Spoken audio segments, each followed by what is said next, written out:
जालन्यातील शेतकऱ्यांनी यंदा पीक विमा योजनेकडे पाठ फिरवली असल्याचं दिसतंय। नैसर्गिक आपत्तीच्या धक्क्यातून सावरण्यासाठी शेतकऱ्यांसाठी पीक विमा हा एक महत्त्वाचा आधार असतो। मात्र विविध कारणांमुळे यंदा फार कमी शेतकऱ्यांनी पीक विमा भरलाय। त्यामुळे याची कारणं काय, शेतकऱ्यांच्या मागण्या काय, एकंदरीत शेतकऱ्यांच्या मनात काय आहे, हेच सगळं जाणून घेणार आहेत आमच्या विशेष कार्यक्रमाच्या माध्यमातून आवाज जनतेचा।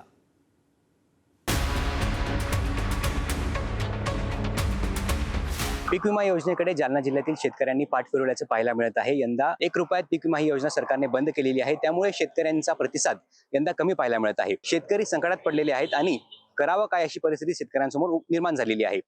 पुढारीच्या आवाज जनतेचा या कार्यक्रमाच्या माध्यमातून आज शेतकऱ्यांशी पण संवाद साधणार आहोत आणि नेमकं त्यांना काय वाटतं हे जाणून घेणार आहोत।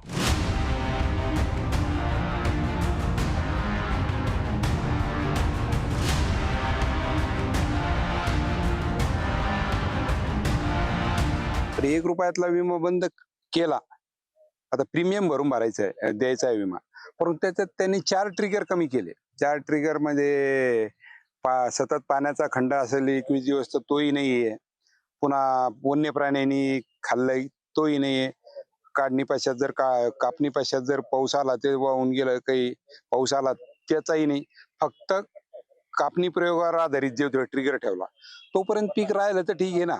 आमची मागणी आहे की जो पूर्वीचा 1 रुपयाचा विमा होता तो पूर्ववत चालू करावा आणि त्याचे जे 5 ट्रिगर आहे त्याचप्रमाणे त्याला पूर्ववत करण्यात यावा। त्याशिवाय आता तर नाही करू शकत, पण रब्बी हंगामात त्यांनी तो प्रयोग करावा की शेतकरी कमीत कमी रब्बीमध्ये तरी विमा भरतील। शासनानं जे आश्वासन दिलं होतं त्या आश्वासनापासून त्यांनी आता ते परावृत्त झालेले आहे, तरी शासनाचा हा निर्णय हा बरोबर नाहीये। कारण ज्यावेळेस कुठलाही निर्णय घ्यायचा त्याच्यामध्ये उलट काहीतरी सुधारणा करायला पाहिजे, तर त्यांनी अशा प्रकारची सुधारणा केली, त्यापासून आजही आजतागायत शेतकरी आता त्या पीक विम्यापासून वंचित का राहत आहे, त्याचं कारण तेच आहे, कारण की आता ती विश्वासार्हता नाही राहील। 1 रुपयामध्ये जो पीक विमा होता तो शासनानं परत त्यालाच मान्यता द्यावी, तशी त्यांनी आता परत घोषणा करावी आणि पुढच्या रबीला परत त्या प्रकारे शासनानं अशी तयारी करावी की आम्ही जे अगोदर जाहीर केलं त्या प्रमाणात 1 रुपयामध्ये पीक विमा हा आम्ही परत लागू करत आहोत नव्यानं, असं मला शासनाला अशी विनंती करायची। आमची एकच मागणी आहे शासनाला की यानं 1 रुपयामध्ये विमा चालू करावा आणि जितके बी भरतेन याच्यापेक्षा 2 पट ज्यादा नाही भरले तर आम्ही शेतकरी मग त्याला सांगू की आता का भरले आणि पहिले का नाही भरले होते। एक तर सरकारने 4 ट्रिगर कमी केले, त्यातल्या त्यात पावसाचा खंड असला, काही अवकाळी पाऊस असला तर त्याला सरकारनं हे केलेलं आहे, बंद केलेलं आहे। त्याच्यामुळे शेतकऱ्यांनी एक विम्याकडे पाठ फिरवली। मागचं जे सरकार होतं त्यावेळेस शेतकरी पीक विमा भरून लाईनीमध्ये पीक विमा भरत होतं, पण शासन त्यावेळेस जे सरकार होतं शेतकऱ्याच्या बाजूचं सरकार होतं आणि त्यावेळेस शेतकऱ्याला भरघोस मदत मिळाली होती।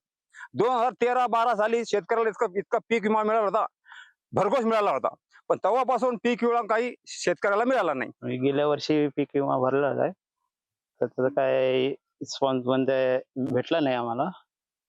1-1.5 वर्ष झाला आम्ही पाठपुरावा करून काही भेटलं नाही। हे सरकार जे मोदी सरकार आहे त्यांनी काही आम्हाला दिलं नाही, अजून नुसतं देऊ म्हणून राहिले, अजून काय आलं नाही अजून। मी अद्याप भरलेला नाही आणि भरणार पण नाही। त्याचं कारण असं की गव्हर्नमेंटनं जे 1 रुपयात पीक विमा होता तो बंद केला।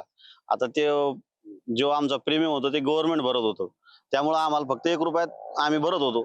आता आम्हाला स्वतः प्रीमियमची रक्कम भरावं लागणार आहे असून त्यामुळं, आणि आता परिस्थिती पावसाची खराब आहे, पावसाचा खंड पडलेला आहे आमच्या भागात आणि पिकांनी माना टाकायला सुरुवात केलेली आहे। आता याच मालाला आम्हाला औषधी फवारायला खताला पैशाची व्यवस्था नाही, तर आम्ही प्रीमियम भरणार कुठून? त्यामुळं आम्ही प्रीमियम भरत नाही या वर्षीचा। तर एकूणच आपण पाहायला गेलं तर जालना जिल्ह्यातील मोठ्या प्रमाणात शेतकऱ्यांनी यंदा पीक विमा भरण्याकडे पाठ फिरवल्याचं दिसून येत आहे। यंदा सरकारने 1 रुपयात पीक विमा ही योजना बंद केली आहे, त्याचबरोबर यंदा विमा भरताना शेतकऱ्यांना नवीन निकष लागू करण्यात आलेले आहेत, त्यामुळे शेतकऱ्यांचा यंदा विमा भरण्याकडे कल जो आहे तो कमी दिसून येत आहे। त्यामुळे सरकारने लवकरात लवकर 1 रुपयात पीक विमा ही योजना सुरू करावी अशी मागणी शेतकऱ्यांकडून होत आहे।